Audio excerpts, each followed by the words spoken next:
Good evening, good evening, good evening, good evening, good evening. We are here, we are live, we are live, we are live. We have a great night above us right now. We're going to have episode 10, Coffee for Your Soul is here. Yes, 10 weeks we've been doing this, and it's been amazing with my brothers, Dimitri Gerod, aka Avalanche, Black Maxim Angus, and myself. Max couldn't be here tonight, so we invited one of our family members, Mr. Kobler, to take. Can you give a shout out, Kobler? Absolutely. What's going on? Honored to be here to speak with you, gentlemen. So I look forward to the show, and let's get it going. All right.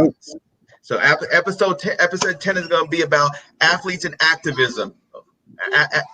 Okay. Athletes and activism. And close the door. All right.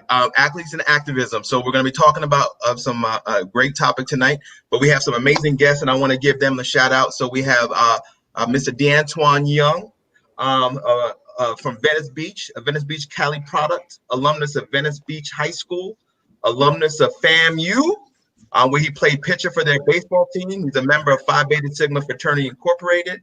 He's a former German Football League player for Wiesbaden Phantoms, and currently Antwan is a federal agent in the U.S. military. We have Mr. Gerod Davis, who is a Gainesville, Florida product, alumnus of Edgewater High School. He's an alumnus of the University of Central Florida, and he's a true freshman record holder for 1,000 yards in his first season. Currently, Gerod is in commercial construction management and also an entrepreneur as he runs Pro DJs in Orlando, Florida, and he's also a member of Phi Beta Sigma fraternity. And the young other brother that we have here tonight is Mr. Latavius Murray. He's a Syracuse, New York product, alumnus of Onondaga Central High School, alumnus of University of Central Florida.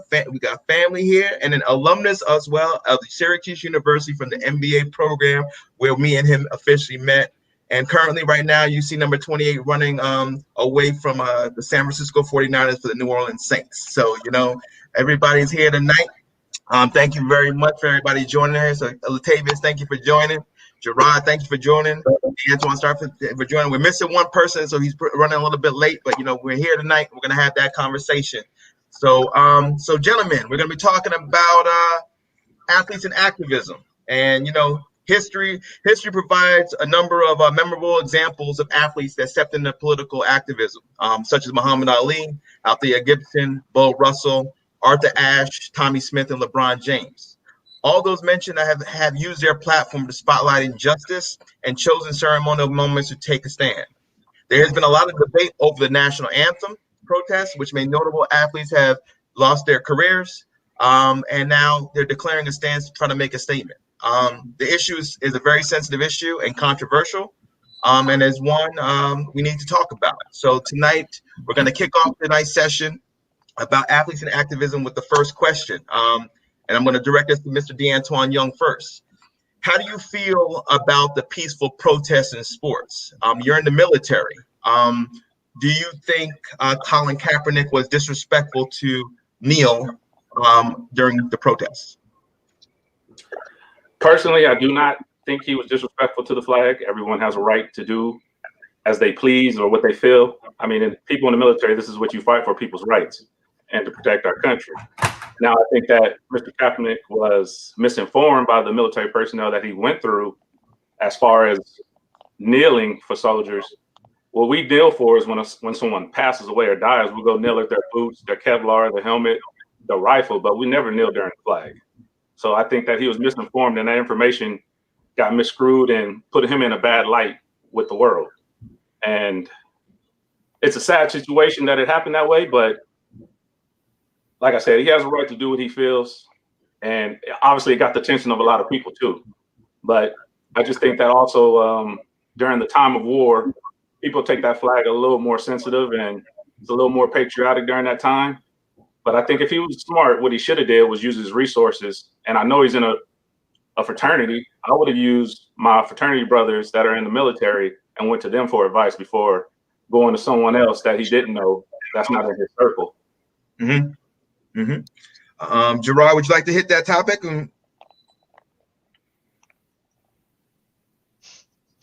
Yeah, my bad. I was trying to get the mic off mute. Yeah, I disagree. I mean, I disagree with what he did. Just simply, like he said, he could utilize other resources to do so. Obviously, somebody saw something wrong with the third stanza that we don't even sing anymore. Someone saw something wrong with that, so they weren't even singing it. So for us to go reach and dig and look for something, I think he could have went another route with that. You're getting paid millions of dollars, and I hate to break it down so simply, but you're playing a boys' game, and there's not too many of us fortunate enough to be in that position, and to put that at risk. I would think that would not be wise, especially if you have a family to take care of. You've already started a way of living or a way of life for them, and that would and could drastically change utilizing that platform. All right. Right. You know, Latavius, I'm done. Latavius, would you like to hit that point? Yeah, I think I wasn't for one, I wasn't educated on I'm good. who he went to specifically. Can y'all hear me? Yep. I wasn't educated on who he went through specifically about him getting advice on taking a knee and that being the right way to go about it. So I can't really speak on that. I just can speak to the fact that I think when you move by something and you move by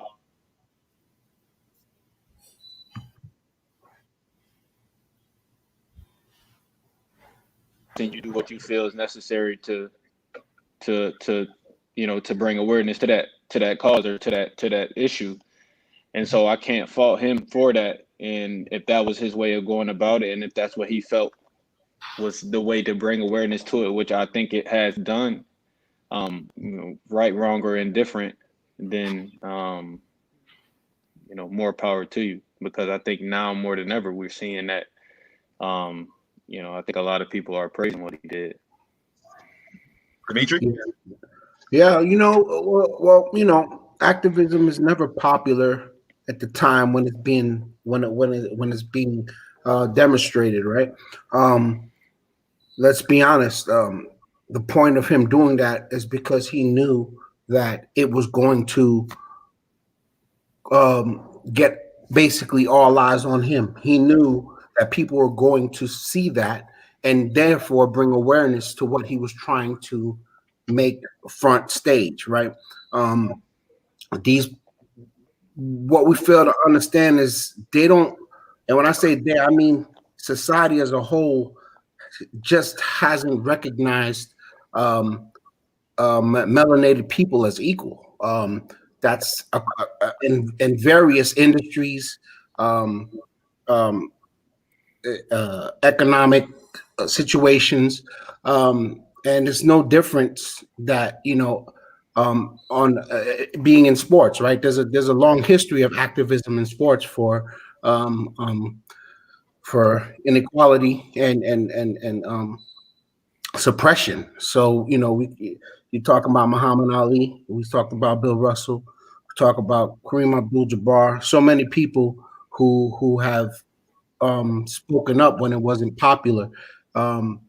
It's never easy, Muhammad Ali lost 3 years in his prime doing what he did, right? He was hated at the time. Cap, people hate him. Let's just look with the dogs that they were doing this practice with the dogs this week, and they put the guy in a Colin Kaepernick jersey and basically sick the training dogs on him, and just that's straight hate, So I feel that what he did was right, and I commend him for having the courage to do it, because not too many people are willing to risk career, money, their good standing in society for a cause.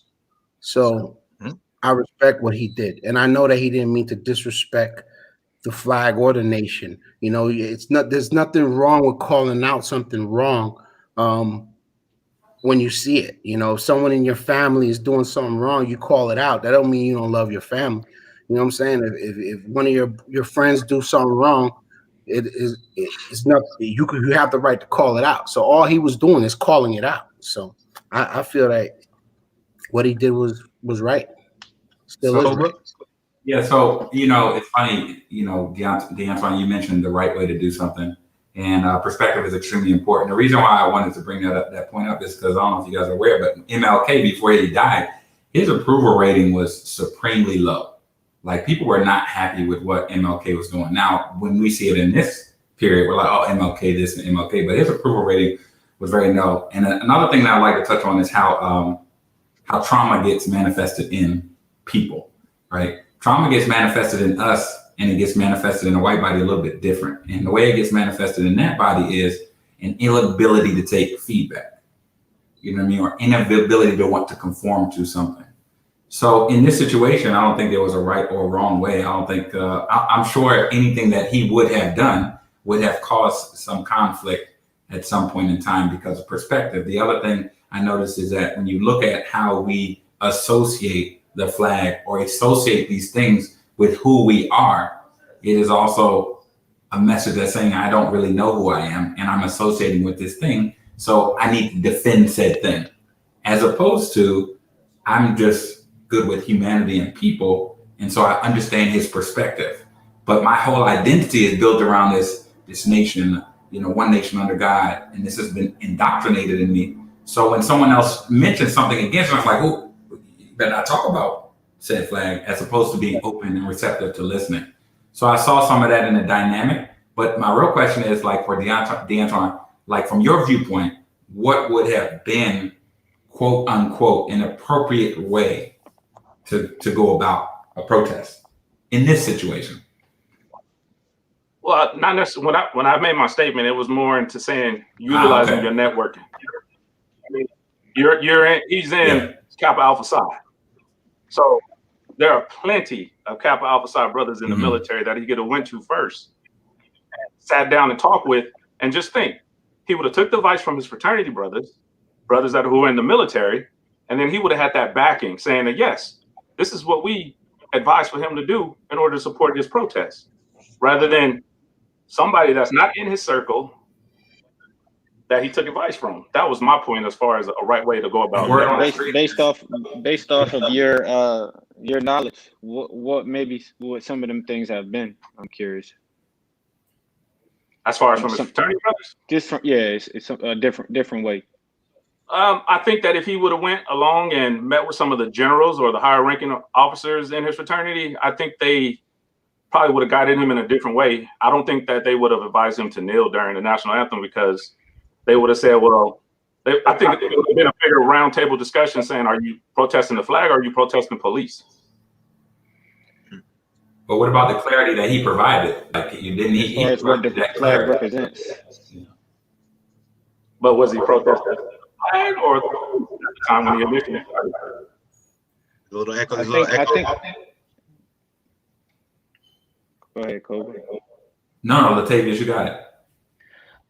I mean, again, I'm continuing to educate myself on the situation, but what I believe is he was protesting what the flag stands for and what it represents, and that if Black people continue to face injustice, especially from police, then we're not in representation of that. Then everyone's standing, everyone's supporting, and standing for the national anthem. Then that doesn't represent us. Then why we're not a representation of that flag. So I think that's what the reason behind that is.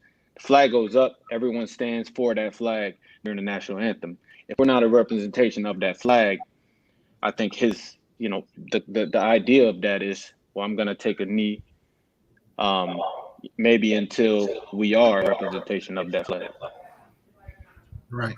So I have a question. So Latavius, and I'm gonna ask you this question, and you can answer this if you like. Your quarterback Drew Brees made a comment it was a firestorm that resulted.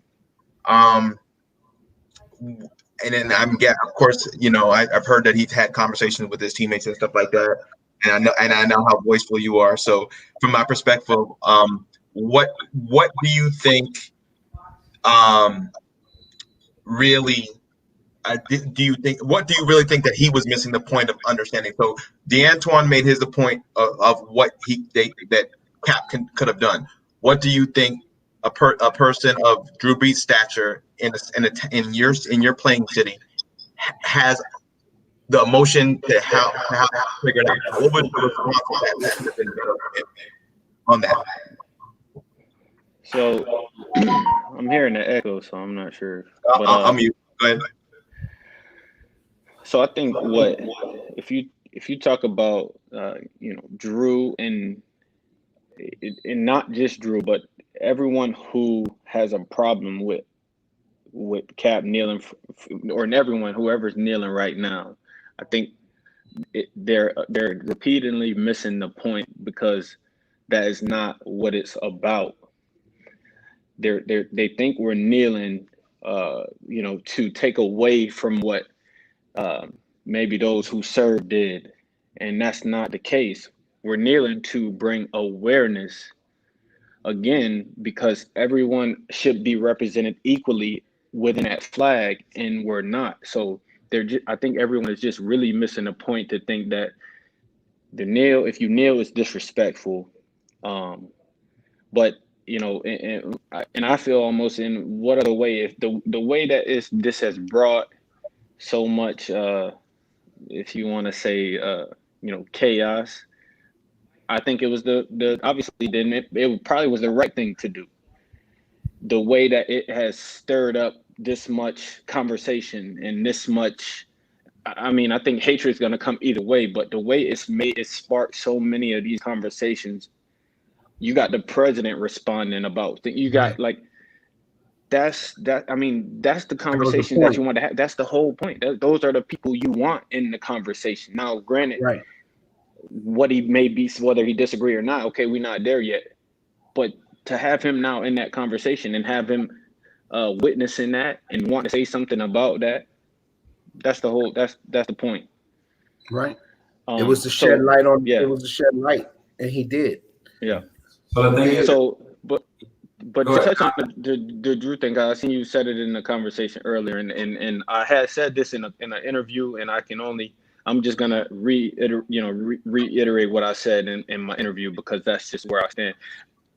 I was born to judge a man based off of who he is, how he treats me, his character, what I know, no matter what he looked like, black, white, or whatever. And I could only judge Drew based off of the interactions I've had being his teammate and being in the locker room with him. I couldn't base it off of the comment he made of how he felt, what his view of the flag was. So do I feel he was a racist or somebody? No, I didn't feel that way. But was I disappointed in what he said? Yes, I was. But we had those conversations here in the building through text, and that's been addressed. But I think it would be out of character who I am to just take that opportunity. Me, I guess, again, knowing a guy and going out and portraying him in a way that I don't think he is, just because of that one comment. Okay. Now, there's plenty of people out here that I believe and I know that are racist, if you will, and I think that's what it comes down to. And again, I had to judge a man off of the way I know him and how I was brought up to judge a man and treat a man. Mm-hmm. Okay. All right. Go ahead. Now, I was saying we got to be careful, like what Kobe was talking about as far as perception, right? Everybody has a different experience in life depending on their culture, male and female, age, all of the class, financial differences and economical classes and such. So, not everybody sees the same world. That's because they don't experience the world in the same way. So I can understand why a lot of people do get upset when it happens because, like you said, the indoctrination, because that's what it is. It could be, you can look at it in a bad word, a bad way, or a good way. You know, we're taught to respect the nation, respect the flag, respect what it stands for. We're taught we're the best, the strongest nation in the world. We're taught that we're righteous in every way, shape, or form. And if you went to school in this country, then you know that the foul parts of our history are very well and cleverly hidden to keep that in our mind that we are the greatest and there's no one greater. Now, for the record, I believe that we are the greatest. I believe that we are an amazing nation. I believe that we are a growing nation and we are a young nation, probably the youngest nation in the world next to the state of Israel. But we're an experiment. There's never been a nation where all its citizens are a melting pot of the world. So most nations have their particular religion, they have their particular food, they have their particular music, they have their particular culture. We're made up of the whole world's culture. You know, we have Chinatown, and you can find the Russian part, and you can find the Haitian area, and I mean, this is what we're made of, and it's an amazing. But we have to remember, it's still young, it's still an experiment, and we are, you know, we're gonna see if mankind is able to live together so close, being so different, and be a prosperous nation. You know, we're still very young, and I think everyone needs to realize that and give us that understanding that we are a young nation and still growing. This is a live and a real experiment. All right, so I'm gonna move forward. That's it. Gerod. What advice would you give to activists today that are hungry to do something but unsure about what to do?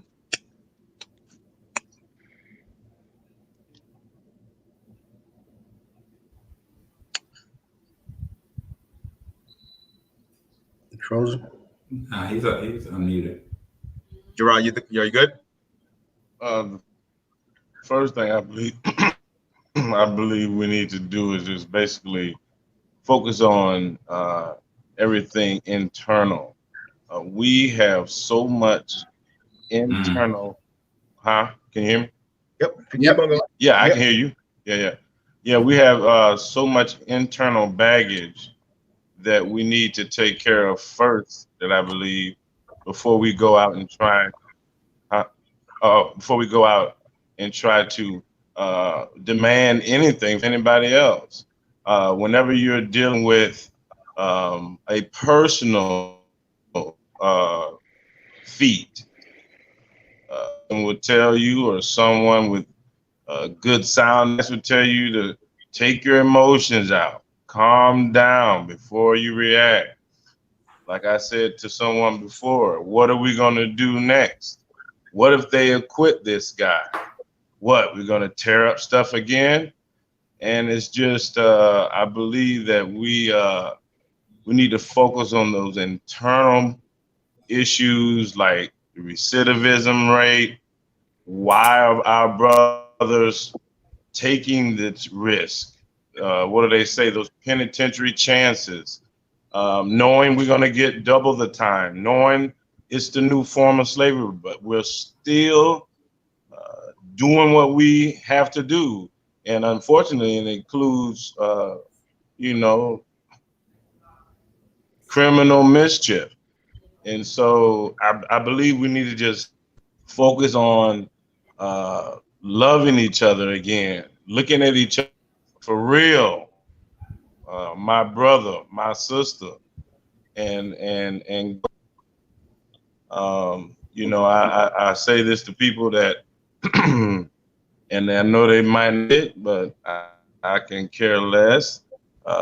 You've given your money person's personal GoFundMe account, and do we know the difference between a movement and a person? And some of the stuff that we need to focus on is our inner stuff. Why do we keep going back to prison? Those things. The literacy rate. teaching our young ones, not helping those that want to go to college. We need to attack and that do not want to go to college, because that's the type of we need a complete movement. Those who are struggling, that you can't, you that wouldn't normally be exposed to these things. You know what I'm saying? I think it's going to take us, people like us, have been exposed to different things to bring about a change. Okay. Antwan, would you like to hit that? No, I agree with him. I mean, we have to start within. We have to start from that inner circle in order to get to the masses. I mean, it's not be done solo. We can't do this by ourselves. Everyone has to come together and get on that same page and work together. Gerod, I feel what you guys are saying, and Dwayne, I feel what you're saying. We do have to work together as one. That's one of the number one things in the melanated community, to understand that the indoctrination that we suffered over the years has programmed us to really see each other as the enemy, and have distrust for ourselves, even from looking at the different skin tones, and you're darker than this, and I see a lot on IG and Facebook, the light skin did this and the dark skin does that, and the memes is this is part of the problem, right? But I want to, Gerard, you said, if these officers get away with what they did, what are we gonna do?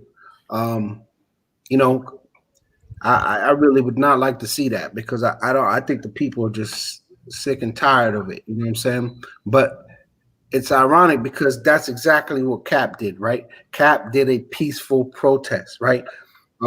That's what Rep. John Lewis would say, good trouble, right? That's not hurting anybody. It didn't hurt. All it did was ruffle some feathers and get people a little emotional and get all mad, but it didn't hurt anybody. It did not hurt anybody. If you want to talk about the proper way to protest, Cap is the perfect example of that. That's a perfect protest. He did not hurt anybody. He's you see people running out in the streets doing all the other type of stuff. Obviously, people have infiltrated that movement too, and they're coming in and they're making it look, tarnish the movement. That's a whole nother thing, we could talk about as far as the negative views of the movement. But at the end of the day, Cap was doing exactly what you just said. Like, we can't be violent. We can't act a fool. He was not acting a fool. He was not violent. And look how they hated him. He lost his job for it. People, like I say, he was rated the #1 hated NFL player.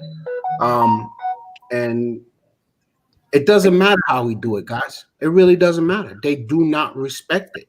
The only way for them to respect it is for us to make noise. And some people are going to choose to make that noise in a way that hurts the cause, getting violent and such. And other people are going to choose ways where they personally sacrifice what they built for all of us. And that's why I respect Cap so much, because he didn't do it in a violent way, and they still hated it, right? So here's the and Latavius, I'm going to come to you on this one. So in 2018, Laura Ingraham had told LeBron James to shut up and dribble. There seems to be an attitude with a lot of people, if not dribble, run the ball, shoot the ball, hit the ball. What's your opinion on that? Well, obviously, I mean, it's disrespectful, because basically it's basically like do your job, don't have an opinion. You know what I mean? It's you do what you do. Continue to be our entertainment, but don't use that platform to speak out on things that I guess we don't want to see different. We don't want to see change. So it's disrespectful, but like, I think that's the problem, right? It's people like that. That we need to somehow, some way, I don't know how. I think it's going to take man, it's gonna take work. It's gonna take everybody, like you said, it's gonna take everybody together. But I'm just not. I'm still trying to wrap my head around how do you change something? How do you fix something that was doomed from the beginning, right? The only way you could do that is we go back in time and we switch sides. You know what I mean? If we were superior, but there's no way to do that. There's no way for them to truly understand what we feel, what we go through, what our community, has to deal with, unless it was truly the roles were reversed and they grew up in it. If they were submerged in it, if they lived it every day, every night. But there's no way for us to do that. So it's gonna take time. It's gonna take guys like Cap. It's gonna take guys like Malcolm Jenkins on my team. It's gonna take guys like LeBron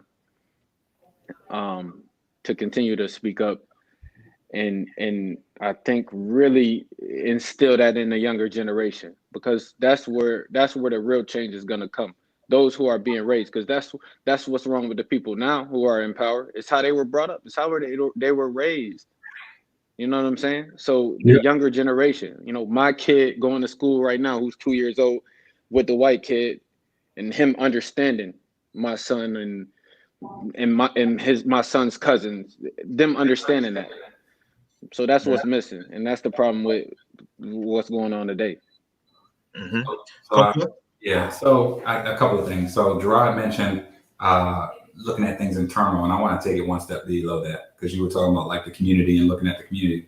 When I think about internal, I'm talking about each individual internally and understanding how trauma, if you guys are unaware of the study of epigenetics, long story short, it says that trauma gets passed down almost 200 years in your family. And understanding how that trauma manifests itself into your reactions and behaviors today is extremely important. And it needs to be healed, and we have to be aware of it. So another thing is, as a community, in thinking about that internal thing that we need to resolve, whatever flower you water will grow. And the thing that I notice that we do a lot is we water that flower of the police are this, other people are this. We need to do better in our community. We need to, as opposed to the flower of, we're good. We're going to continue to grow and get better. We're going to continue to do these things, because what happens when you water that flower, this flower dies. This flower lives. But we get focused on that other flower and we talk about it decade after decade after decade. And that flower keeps growing and growing and growing.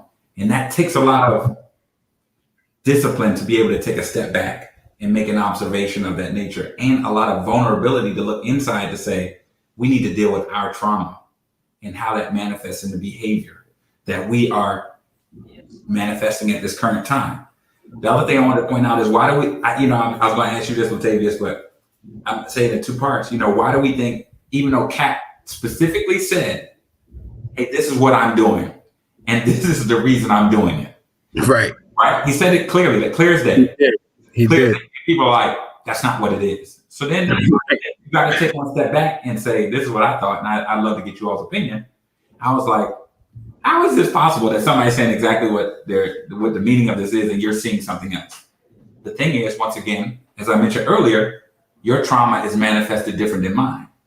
Your trauma is manifested in that I can't take feedback. I'm not, that's how it's manifested. But the other thing is, if I deal with said statement, I have to deal with some things that I have never dealt with.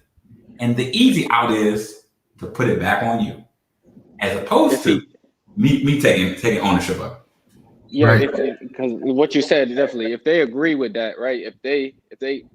If Trump deems that protest, let's just say, correct, reasonable. Right.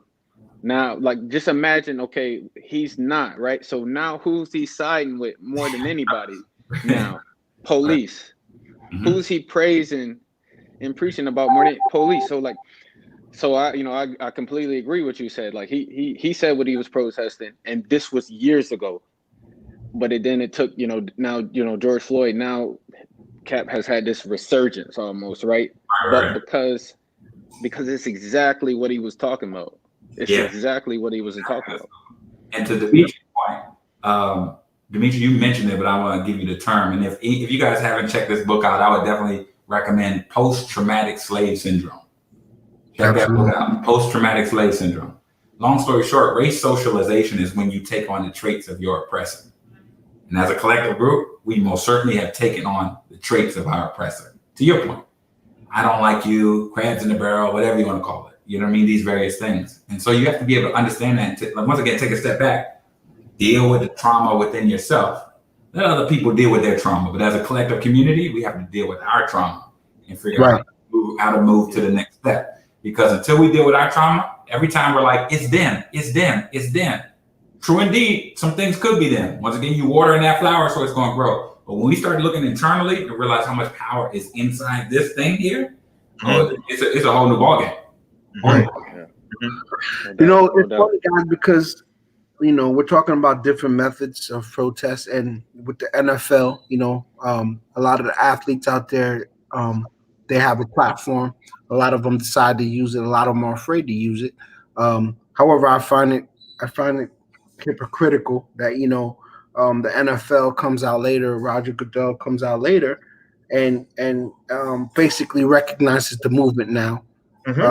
He also apologized for not hearing out the players formally, like kind of sitting down and talking to them about it. Again, would that have ever happened if there wasn't the uprising? No. There's a good exactly. It would have never happened. So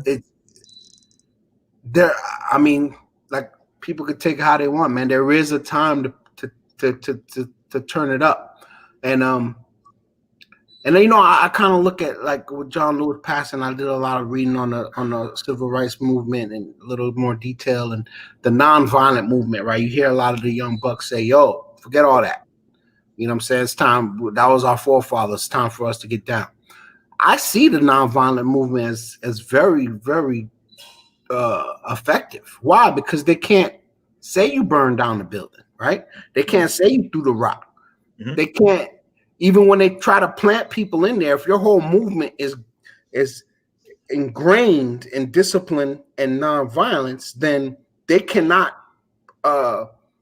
muddy the waters. They can't make it so you can't tell, whether you're protesting or righteously or if you just want to cause chaos, right? So that's how you see them mixing Antifa in. They'll just throw Antifa in. They'll just throw, if anybody who does anything is Black Lives Matter, it doesn't matter. Like, they just, and that's how they kind of hijack. But again, what do you guys think about NFL coming now formally and recognizing the movement? And basically, I mean, they didn't apologize to Cap, but they kind of did apologize as a whole, saying that they didn't, that they didn't hear us out. I'm gonna tell you, I don't play for the NFL. I just watch it. It's not good enough to me, and I think the only way that's gonna connect, because I think, to your point, Dimitri, if this did not happen with George Floyd and the events that happened with Ahmaud Arbery and all that, I don't think the NFL would have even did anything. And for me, I'm not, I feel like Goodall responded in the manner that now everybody's paying attention. Like, a lot of organizations are now paying attention to the diversity aspect, the things that's going on, and Black Lives Matter, from Nike to everybody else, right? So when you start thinking about this, people want to sit there and make a change and stuff like that. But until he sits there and recognizes the man and says, I apologize, it's not gonna equate, because the way from what I understand and things I've heard, the stories and things that I've read, it hasn't been a good conversation between those two. And to be honest with you, the whole conversation of what needs to happen is like, you're apologizing. We should have listened to the players, but when the players were doing it and it's before, you guys vilified the man, and the man doesn't have a career, right? So, what I mean? It's a lot. And I feel like if things are going to be done right, you have to do it the right way. You have to start off from scratch, and where do you need to fix it? And to Gerod's point, it's like, we need to do stuff in our own self. It's like, you know what, we're going to do it anyway. And we need to be able to do it anyway, because if you're not going to support us, we're going to do it anyway. And to John Lewis's point, we will be good trouble. But to that point of what we have to do it in the right manner. And then the voices start trickling down of who does have say in the community and things that are being looked at. Because John Lewis is gone. Who is going to be our next leader? Who is going to be the person we need to follow? it has to start with us. So we have to stick together, bro. For all the listen, man, we are sports, the biggest money making sports. You know, it is what it is. It's us. So, I'll speak to the point on the league thing. Go ahead. What you wanted to know. So, I think definitely you can maybe put some of the conversations to rest once Cap get a job, right? Once he gets on a team, I think that'll convince, let's just say that, you know, a lot of people. Right. But I think you look at it and it was almost like we forced a hand, right? Like we forced a hand because players start to speak up at a much higher rate now. If you see it in the league or NBA, you see it in the NFL, all over. People really have came together, and so like it's kind of like those again. These are the moments you need, because now if you against that, you know, then now how does that look? Now you really you're talking about some real consequences. Yep. So even if it's not sincere, I just at least like the fact of now those platforms that again everyone looks at, watches, sees. They see Black Lives Matter. They see the message. They see the you know, guys coming together. And so not for nothing, that is creating again more conversations, and it's creating more leaders that's going to come up, you know, in this generation. And I think that's what's necessary as we continue to obviously try and make change. Gerod. So yeah. Go ahead, Latavius. Go finish. I'm sorry. No, so I was just gonna say, you know, I get you see, but then you see again, like just Trump, the fact that this man is the leader of the free world, and he have his views and he's stuck in his ways. Again, it's just people like that. There's plenty like him. Like, you know, a lot of people, you know, hate him, love him, whatever. There is plenty like him, and so that we got to penetrate, you know, him and the rest that's out there. But it's plenty out there. But obviously he's gonna take the rap for a lot of it. Okay. Gerod.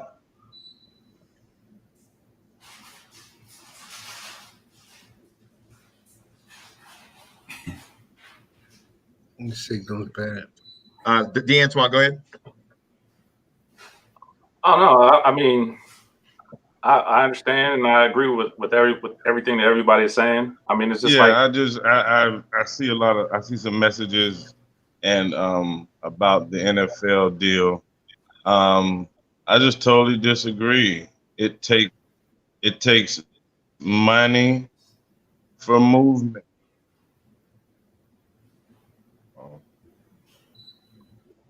You're breaking up. You're breaking up. Okay, is it somebody else talking? Go ahead. Can y'all hear me? Yes. It's delayed, but we got you. Can y'all hear me? Yes.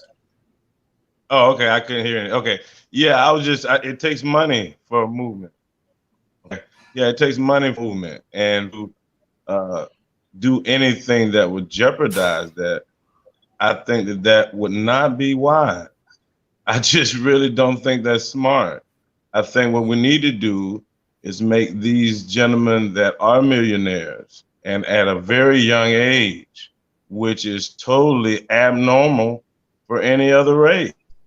So at that age, in the United States, being having that, you know, plethora of money at your disposal, we need to get their minds and their hearts directed in the path that's going to help the people.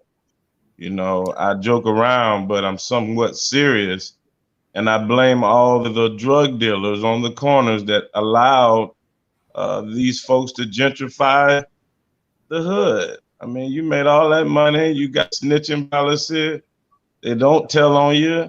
I mean, we need to get our minds and our hearts in the right place and to fight against something that is going to help us the movement, and you're going to need millions of dollars. I think be kicking ourselves in the foot to anything that would jeopardize that. And I'm done. So wait, you know what? Real quick, I want to jump in on that because you mentioned the drug problem in our neighborhoods. The spinoff, you can go and spin that off straight into the gangs and the other activities that are being used to classify our people.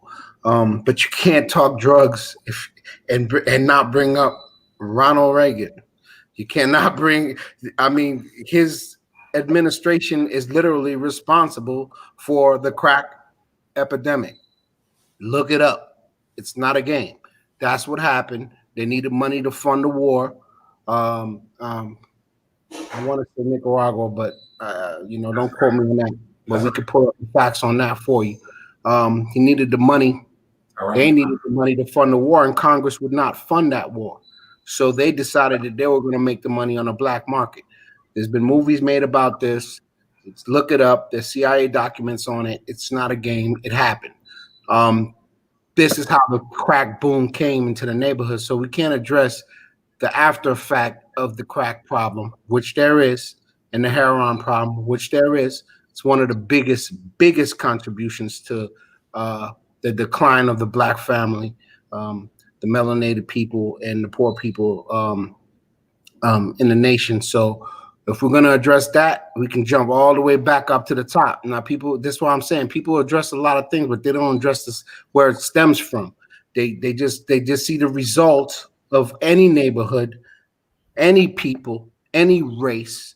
If you flood their neighborhoods with a highly, highly, highly addictive substance, okay, and then allow certain individuals to pump that neighborhood repeatedly without any arrest at all. They just used to let them line up outside the crack house and no arrest, just drive by like it ain't nothing. And later on say, oh, they're crackheads, they're gang, they're violence, they shoot each other. You got to look at what they did to cause that issue. If you look before that problem, our neighborhoods were not like that. It's when they brought in the heroin, they brought in the crack. You look at the Black Panthers. These brothers came in, they were bringing discipline.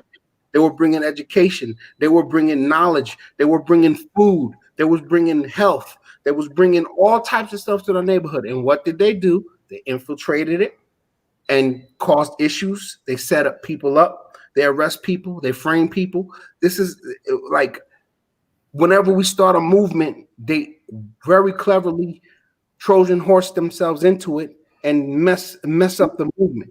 So that's why I do agree with Kobler and who I forgot who else brought it up. It is an individual thing, right? Because we can't think of this as an organization type movement.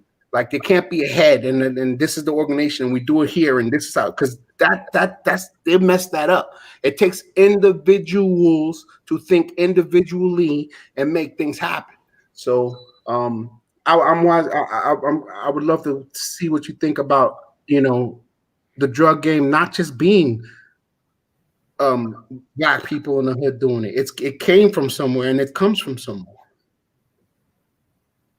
What you're touching on is but how long have we known that? Systemic problem. Right. It is systemic. You know what I mean? And I think it's one thing. Like I agree with Demal. We all got to look within. Systemic. And this, yeah, definitely. So Gerard, I think the viewpoint that I hear you saying, I get it, and I hear the viewpoint that they're saying. I think, right? How long have we known? But then, how long does it take to break a habit, especially when it's been doctorated for 400 years?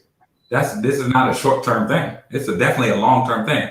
But the expectations that we have about fixing said thing are sometimes very surface. We're like, they're just doing drugs. Why don't they just stop doing drugs? Not saying that's what you're saying. Or the kids, they just need to be smarter. They need to study harder. Most of the time that comes from a perspective that's not ours. That's in a lane that has been advantageous to being successful. When our lane has been a little bit different. The one thing I want to touch on with what John said is, I feel what you're saying in terms of Roger Goodell. But once again, that's seeking validation from someone else. I don't need you. I need to seek validation from Latavius. I need to seek validation from Antwan. I need to seek validation from you, but I do not need to seek validation from somewhere outside. And when I get out of that mindset, I'm not always looking over here to figure out for a solution. I know the solution is right here. I just need to sit down and ground myself in said solution, ground myself in true understanding, and get it done. Because it most certainly can get done. And to my point that I made earlier, if you keep watering this flower that somebody else has control over the things that's going on in your life, they will. Or now we have control. I don't care about what they're talking about. All of you have done this at some point in time. I can care less what he's talking about. This is what I'm about to do. I don't know what they're talking about. I'm about to do this. And then you do it. So then how do you do that as a community? It takes that self-reflection. So we're gonna add a new segment onto the show tonight. It's the premiere. It's called You're Roasted. So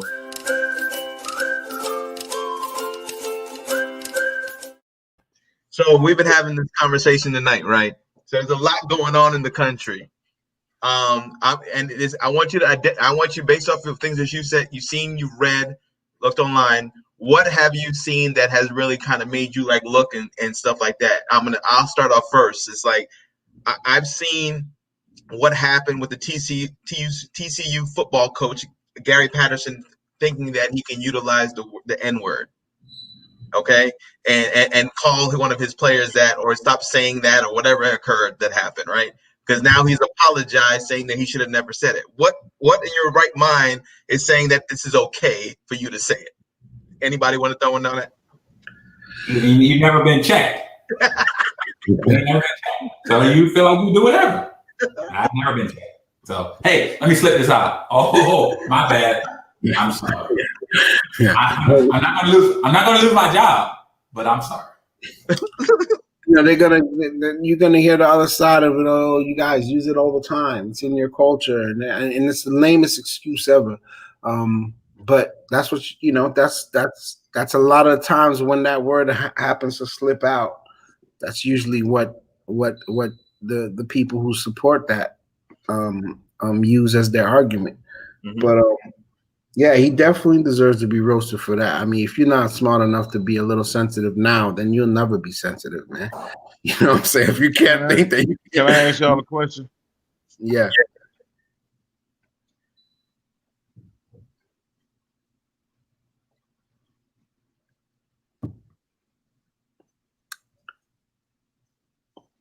Go ahead, Gerod. Who is that? Gerod. Are you good? Yeah, we hear you. Go ahead. Y'all waiting on me? Yeah. Can you ask a question? Oh, yeah. Yeah, I just want to, can I ask y'all a question? What's the problem with the N-word? What's the problem with the N-word?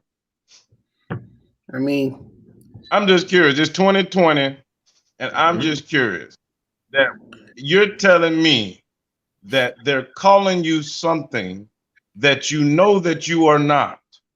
You know you ain't it. That's just like my name is Gerod, and you called me Tony.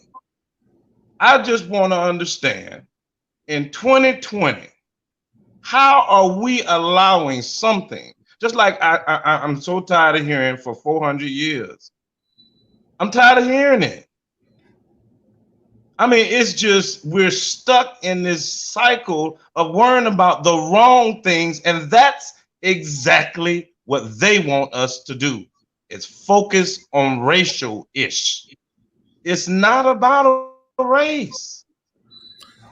Gerard, I have to highly We just happen to be black. It's about the haves.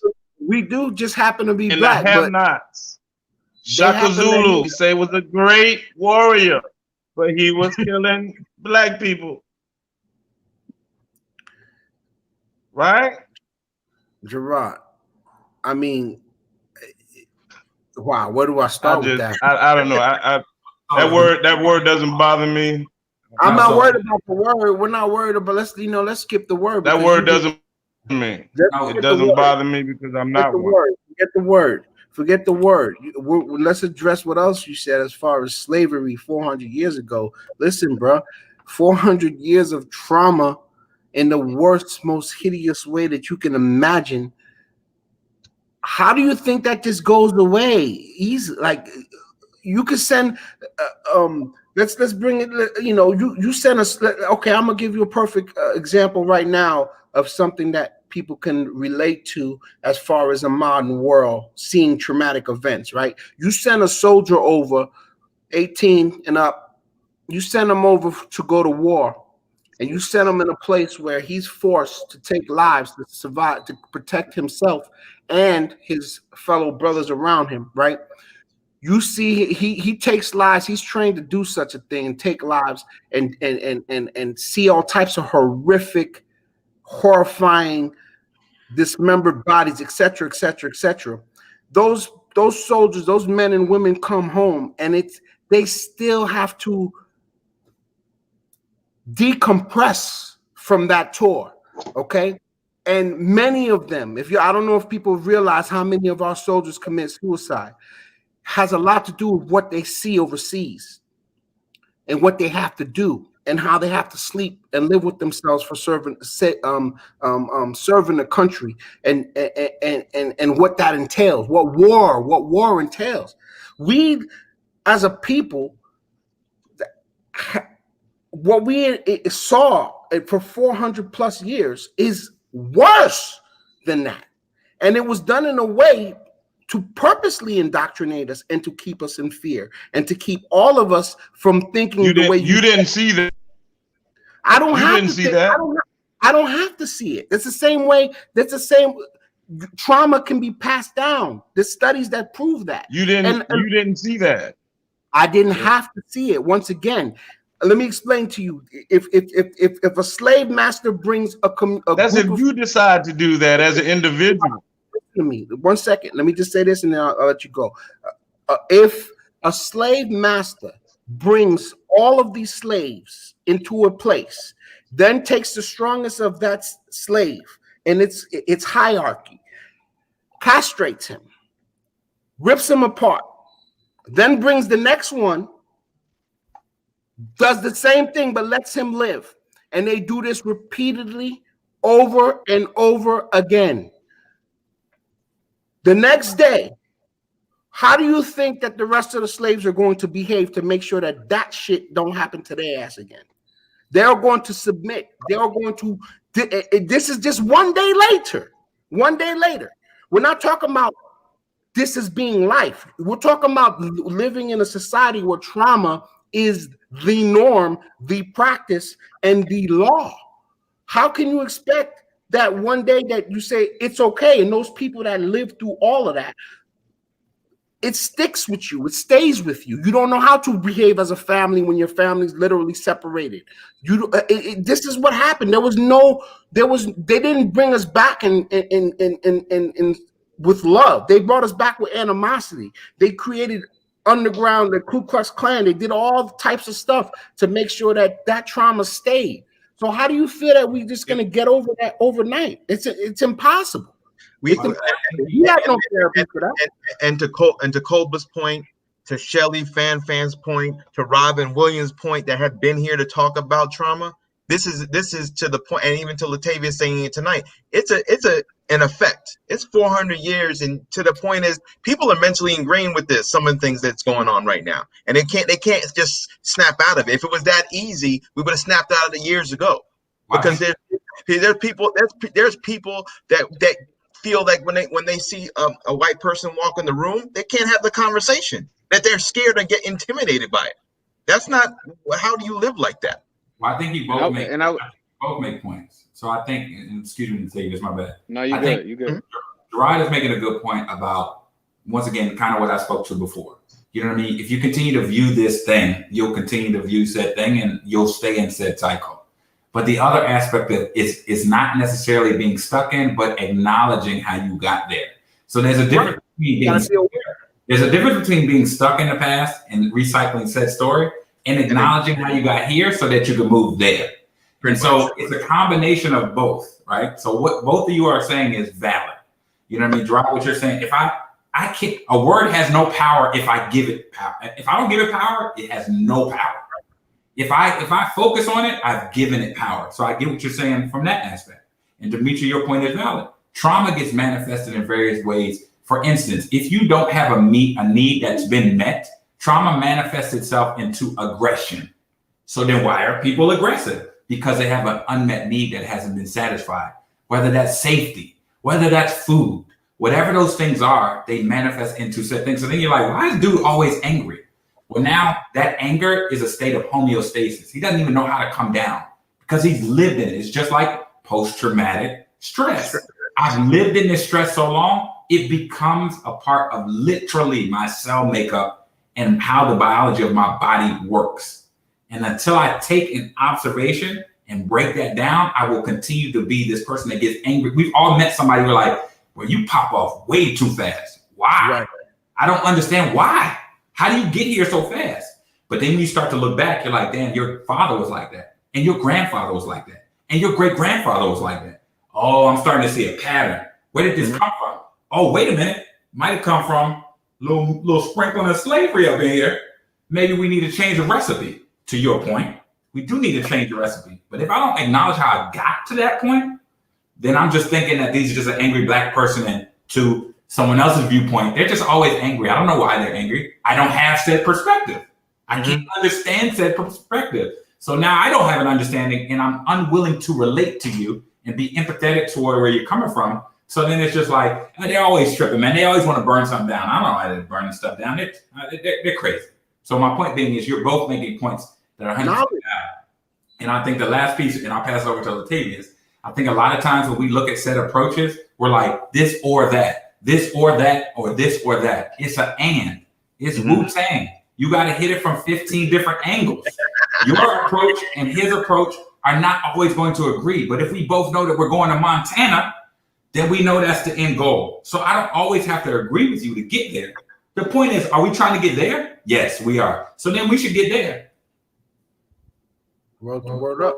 But Kobler, but the thing is, people are, first off, they're not even up on post-traumatic stress disorder. And the book that you referenced, Post-Traumatic Slave Disorder, addresses trauma and how it's passed down and how it still manifests to this day.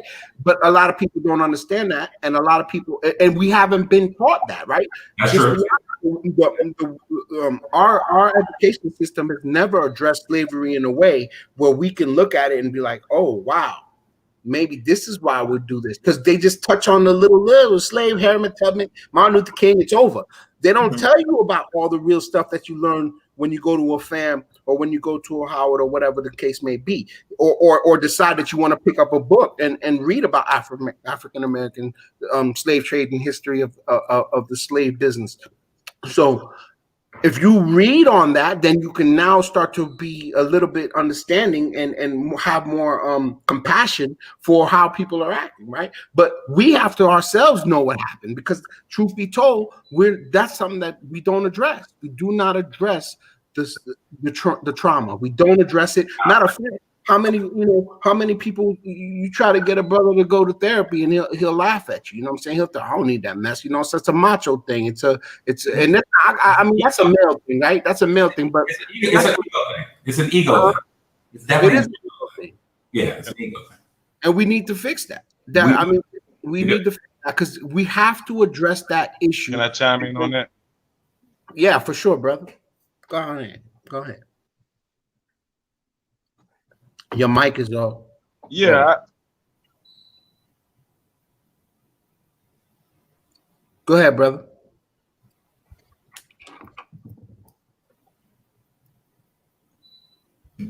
With the type of drama or trauma that we, can you hear me? Yes. Can you hear me? Yes. Yeah. Can y'all hear me? Yes, sir. Yes, sir. Can you hear me? Yes. Hello? Your Wi-Fi, but you got your Wi-Fi. Hello? Yes, sir. Okay. Okay, yes.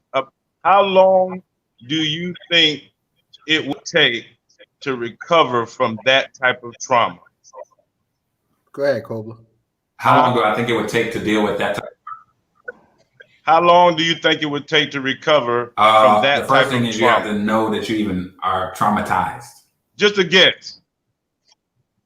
too long for us to sit here and concentrate on trauma instead of thinking of it like the thorn in Paul's side and keep moving with the thorn anyway. That's what I'm trying to say. We concentrating on the word nigga. No, that's not our concentration. Our concentration is to keep moving thorn in our side. That is what we got here. That's how we got here. But we forgot that. If reason we will go back and concentrate on this. I get you don't know where you're going if you don't know where you come from. But we're going to have to teach some along the way as we keep pushing, as it's going to hurt, as they're going to spit in our face. It's going to keep happening. That's what I'm trying to get our mindset on, to stop allowing them to drag us into their battle. They have the problem with our skin, not us. We okay with it. I don't know if I agree with we're okay with it, because like I just think, man, concentrating on stuff, man. No, I get what you're saying. I'm just saying, like, it's like saying I'm suffering from depression and I never address that. I agree with you. Like, I'm not a fan of paying attention to a story that has already been told. I'm good on that story. I've read it 700 times. I don't want to hear that story no more. I want to hear this story, so I'm gonna make my own story. I get your point on that. But I think some of the things that you got to look at is, like, I'll give you an example, and this is from the book. Why do Black mothers, like, downplay their sons? Like, for instance, the lady said she had her son and she saw a Black woman with her son and a white woman with her son, and the white woman was praising her son and the Black woman was not. And she assessed that, and she's like, I wonder why you would do that. But when she walked it back, she was saying, essentially, when we were in slavery, if you said anything positive about your son, they were taking him. They're going to take your kid. So that manifests itself into the behavior today of being like, oh, no, he's not that smart. He's just all right. You know what I mean? Because you're protective and you don't even know why you're doing it. You have to understand why you're doing something. So I agree with you. I'm not disagreeing with you, Gerod, at all. But I think understanding, like, you got to know when you're in a state of depression. Most people don't even know when they're depressed. They don't know when they're depressed. Or they don't know when they're in a state of sad. They don't even know. They just, hey, I don't really want to eat nothing. And I'm just going to be in the house. And so you're like, you don't want to go out and do the stuff we've been doing? Nah, I'm good. And unless you process that emotion and let it flow through you so you can move on, you'll stay stuck in said emotion. And I think there's an interesting dynamic of how to walk through this process. But Gerard, you make great points. So I think it's just a matter of, it's a multitude of things, bro. It's just not one thing. Real quick, because I do got to shake out of here because I'm still in the building. And I think like Gerard, when you brought up the N word, and I guess all I can think about is that word may move people different than it move you. And I think from, like he might be saying, past traumas or past experiences. And I think this whole thing comes down to people being understanding, empathetic, having compassion, and understanding why that situation or why that word might be different to you as opposed to the next person. We all have experienced and went through things differently. We've all witnessed different, type of racism in a sense, type of injustice in a sense, right? But how can we all find that even playing and be understanding to know that if we meet there, we can show that to the next, to the next generation. We can show that to those who don't understand, and be able to make change. But I think that's what it comes down to: compassion, empathy. That's where we missing that point. And again, we can't really change what's been done 400 years ago, but if we amongst each other are able to understand one's own differences, one's own experiences in racism and not racism, that's when we can all be better. And that's when we can all really make positive change.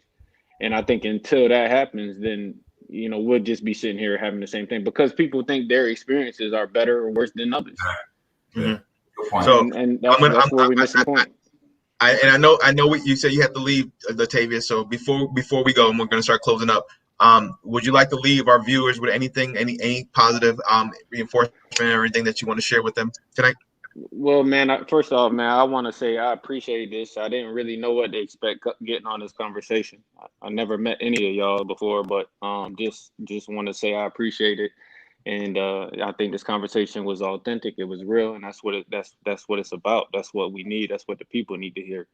But I think that, again, man, I think investing in the youth, the people that's gonna be making decisions when we long and gone, the ones that we got to leave it in the hands to make change.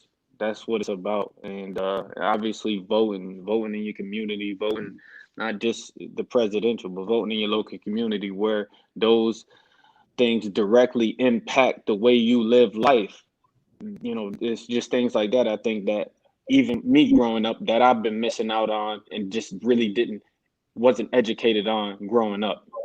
No matter where that is, but it affects you directly. So educate yourself, be aware of that. And again, man, I appreciate y'all, really. I appreciate you, brother. Thank you for joining tonight. Thank you for Y'all joining be us. easy. Absolutely. All right. All right. Appreciate it, bro. Thank you. Let's say this one thing I want to say that I think, oh, well, he's gone. Likewise. Gerod, would you like to leave our viewers with something tonight?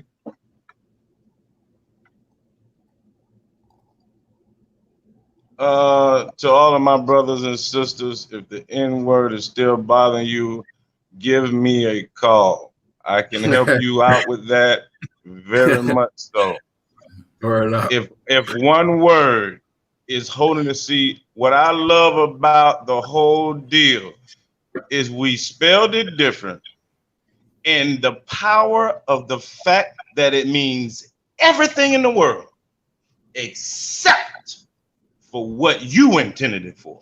See, that's how I think. That's the mind of a brother that is seeing to the next level without letting minute stuff hold you back, because it's really minute. Word gonna hold us back, just like you said earlier. What about the crack? One word how we gonna get over them forcing the drugs into our neighborhoods if we're worried about one word? Thank you very much. I appreciate you for having me, sir. Thank you. Mr. Antwan Young, would you like to leave our viewers with something? Well, to me, I just think it's maybe you guys might agree, but I think it's funny how someone can put on a uniform and be a hero, come out that uniform and be a threat. The problem is it's the fear of the unknown, and we need to make people understand that we ain't no different than them.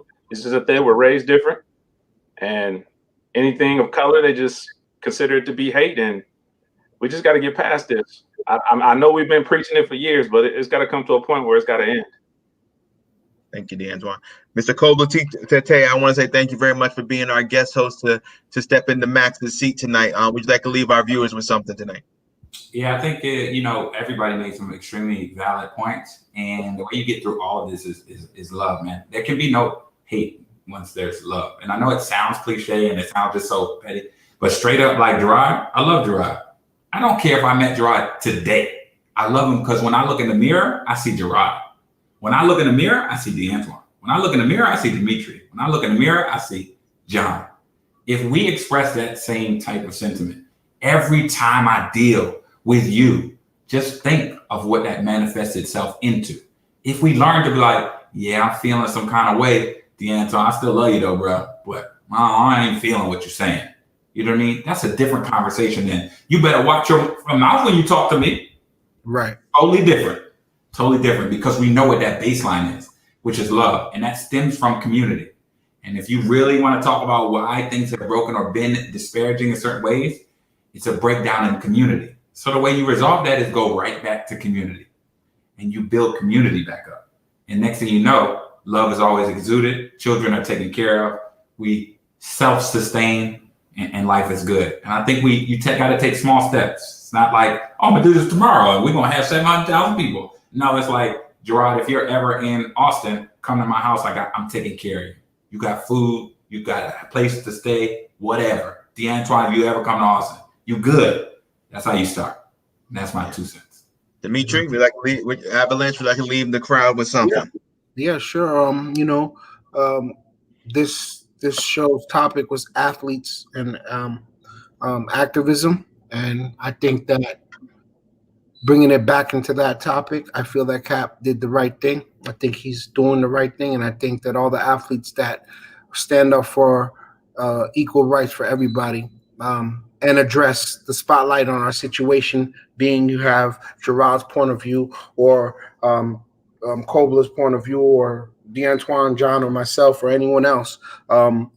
Just know that the fact that we're speaking about it is the fact that what he did was the right thing, because we are addressing it. Whether we agree or do not agree, we are talking, people are watching, people are listening. We take our time every Wednesday to put these shows together. We are not journalists. We are not trying to be celebrities. We are not trying to be the next big podcast. We're just talking to men, and hopefully if you hear something, and women, and the community as a whole, if you hear something and sparks something, we did something. So I love y'all. Keep on doing the right thing. We'll be back next Wednesday. And John, go ahead and close it out, bro. So first and foremost, to everybody that was a guest tonight, thank you very much. We appreciate you. Kobler, I love you. You already know that. It was an easy phone call to get you on here, but I'm glad you got the opportunity to kind of see what type of thing we're trying to build here. It's a conversation. It's like to Dimitri's point, we're not focused on that. We want to have that discussion. And it's our 10th episode. 10 weeks we've been doing this. And everybody's asking for more. They're suggesting recommended topics. We're you know what? We pivot, we move, you know? And the things that we're talking about is some amazing things. People all have difference of opinions, but we have to hardwire ourselves into making that change. And to Kobler's point tonight multiple times, if we're as passionate and dedicated of looking each other in the mirror, the potential that we're going to see result is maximizing what we see for our kids, those that don't have kids yet, but for ourselves. We need to look ourselves in the mirror and take an opportunity to say we can do more, because Mr. John Lewis is gone. Who's next? Guess what? You need to stand up and make that difference. You have that voice. You have that connection to somebody that may not listen to Kobler, but may listen to me, or Dimitri may have something to say and they listen to him, or Gerod or something like that. We have to come together. And We need to listen. And the importance of tonight was athletes and activism, having the opportunity to have this conversation with my brothers, everybody here I've grown up with. All right. I've known Gerod since he had Jerry Curl. And that point is, I love you guys. I appreciate you guys. And it's all about what we're trying to do and building from there. And, all I'm going to say is everybody at one time say coffee for your soul for me. Coffee for your soul. For your soul. Coffee for your soul. Coffee for your soul.